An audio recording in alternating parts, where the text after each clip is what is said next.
Good morning बच्चों। Online classes class third part 4। आज मैं क्लास थर्ड का आपका हिंदी ग्रामर पढ़ाने जा रही हूँ, यानी हिंदी व्याकरण का पार्ट 4 पढ़ाने जा रही हूँ। तो आपके पार्ट 4 में क्या है? लेसन 4 में मात्राएं हैं और स्वरों के चिन्ह हैं। तो देखिए, मात्राएं किसे कहते हैं?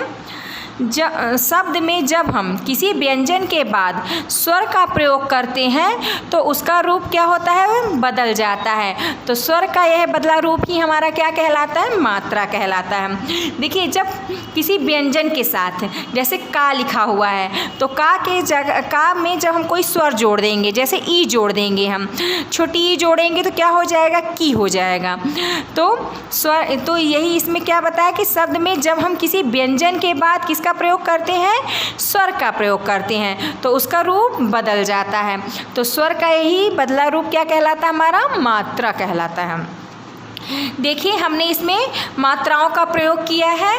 देखिए, जैसे आपका बड़ा आ है तो बड़ा आ की मात्रा का क्या पहचान होती है? इसमें बड़ा आ की मात्रा जुड़ी होती है। जैसे छोटा आ है उसमें हम बड़ा आ की मात्रा लगा देंगे तो बड़ा आ हो जाएगा। जैसे माला और हिरन में छोटी ई की इसकी पहचान ये मात्रा होती है आपके आगे, ये जो आपका निशान है सबसे आगे लगता है, आपका जो व्यंजन है उसके आगे लगता है। जैसे देखिए हिरन में। और बड़ी ई की मात्रा क्या होती है? पीछे साइड लगता है। तो बड़ी ई की मात्रा लगाकर क्या शब्द बनता है? आपका हीरा बनता है। और ऐसे ही छोटा ऊ जो आपका ऊ होता है तो ये देखिए, ये आपके क्या होता है? व्यंजन के नीचे लगता है। तो जैसे ये कछुआ लिखा हुआ है तो ये व्यंजन हो गया, व्यंजन के नीचे आपकी ये मात्रा जुड़ गया तो ये आपका क्या हो गया? एक शब्द बन गया, कछुआ बन गया।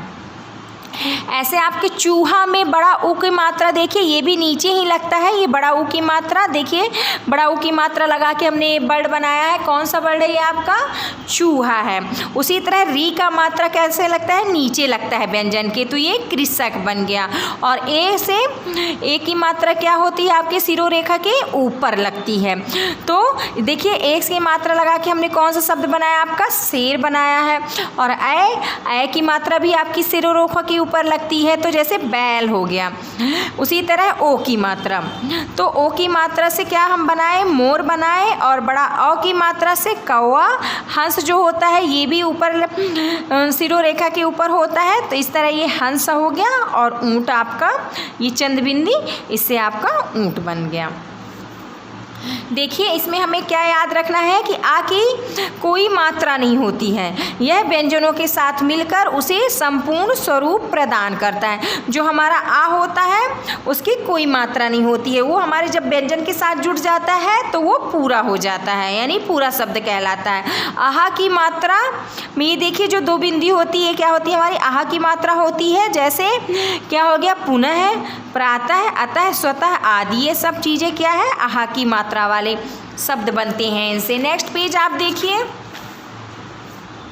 देखिए, मात्राओं का प्रयोग हम किस तरह करते हैं? तो व्यंजनों के साथ ही हम क्या करते हैं? मात्राओं का प्रयोग करते हैं। जितने हमारे ये काका गागा वाले पूरे व्यंजन होते हैं उसी के साथ ये स्वर जुड़कर क्या करते हैं?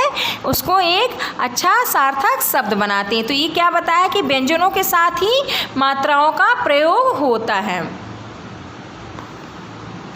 देखिए, स्वर, ये देखिए यहाँ पे स्वर दिया गया है और इसकी मात्राएं हैं और स्वर के साथ ये व्यंजन में ये मात्राएं जुड़ गई हैं और मात्रा का प्रयोग करके जो हमारा शब्द बना है। तो देखिए, स्वर छोटा आ, बड़ा, छोटी, बड़ी, ऊ, बड़ा ऊ, री, ए ओ औ। अब देखिए, छोटा आ की मात्रा में ये देखिए उसी में हमने कौन सा स्वर ऐड किया? का। तो इससे क्या बन गया? मात्रा में प्रयोग कैसे हमने किया? कमल। बड़ा आ की मात्रा से क्या हो गया? रा हो गया। तो बड़ा रा से कौन सा वर्ड बना दिया हमने? राजा। छोटी ई, देखिए छोटी ई की मात्रा में से हमने ये व्यंजन हा जोड़ दिया तो क्या बन गया? हिरन। और बड़ी ई की मात्रा लगा के बड़ा ही बन जाता है। और छोटा ऊ की मात्रा लगा के छोटा कू बन गया। और बड़ा ऊ की मात्रा लगा के बड़ा सू बन गया। और री की मात्रा हमने लगाया तो ये क्री बन गया, की बन गया। और इससे क्या बन जाता है? आपका कृषक। ए की मात्रा लगा के हमने देखिए सा व्यंजन है उसमें हमने ए की मात्रा लगाया तो इससे शेर आपका बन गया। ए की मात्रा लगा के जैसे पा है, पा में ए की मात्रा लग गया तो पैसा बन गया। ओ ओ को हम माँ में लगाया ओ की मात्रा तो मोटा बल बना दिया, और औ से आपका ला में लगा औ की मात्रा तो इससे लौकी बन गई। ये देखिए सारे ये व्यंजन जो है उसमें स्वर के साथ हम उसका प्रयोग करके, ये मात्रा का प्रयोग करके अपना एक शब्द बनाए हुए हैं। एक पूरा आपका वर्ड बना है। आपने देखा है कि आ की कोई मात्रा नहीं होती है, लेकिन ये क्या होता है, हमारे व्यंजन के साथ जुड़ा रहता है। देखिए इसमें आ, ई, ओ, औ तथा आहा की मात्राएं व्यंजन के बाद लगती हैं, और ई की मात्रा व्यंजन के पहले लगती है, और ऊ, बड़ा ऊ तथा री की मात्राएं व्यंजन के नीचे तथा ए, अंग तथा आ की मात्राएं व्यंजन के ऊपर लगती है। आइए अब हम लोग इसमें एक्सरसाइज करते हैं, अपना अभ्यास कर रहे हैं। उचित विकल्प पर सही का चिन्ह लगाना है। तो पहला क्या है, स्वर का बदला रूप क्या कहलाता है, तो स्वर का बदला रूप हमारा मात्रा कहलाता है।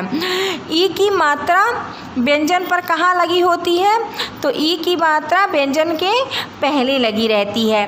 री की मात्रा व्यंजन पे कहाँ लगी रहती है, तो री की मात्रा व्यंजन के नीचे लगी रहती है।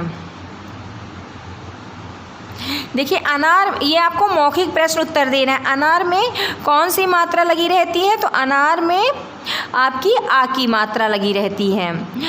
और बड़ी ई की मात्रा वाला कोई एक शब्द बताइए, तो बड़ी ई की मात्रा लगाकर क्या बनेगा आपका, मीरा बनेगा। ओ की मात्रा लगाकर कोई एक शब्द बनाना है तो लोहा हो गया। निप में कौन सी मात्रा लगी है, तो इसमें री की मात्रा लगी हुई। निम्नलिखित प्रश्नों के हमें उत्तर देना है। तो फर्स्ट प्रश्न आपका क्या है कि मात्रा किसे कहते हैं, तो इसका आंसर देखिए पेज नंबर 15 में। ये देखिए, शब्द में जब हम किसी व्यंजन के बाद स्वर का प्रयोग करते हैं तो उसका बदला रूप क्या, तो उसका रूप क्या हो जाता है, बदल जाता है, और स्वर का एक बदला रूप ही हमारा मात्रा कहलाता है। सेकंड क्वेश्चन देखिए, व्यंजन के बाद लगने वाली मात्राएं कौन कौन सी हैं, तो व्यंजन के बाद लगने वाली मात्राएं बड़ा आ, बड़ी ई, ओ, औ तथा आहा है।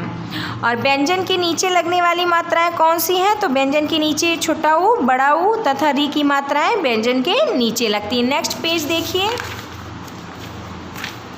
ये आपका क्रियाकलाप प्रोजेक्ट है, तो इसे आपको फिल करना है, ये आपका होमवर्क भी है। तो रिक्त स्थान में सही मात्रा लिखकर शब्दों को हमें पूरा करना है। तो का है, इसमें आप यहाँ पे मात्रा लगा के ये आपको अपने से इसको पूरा करना है, जैसे हमने पढ़ाया है उसी के अकॉर्डिंग आपको इसे करनी है।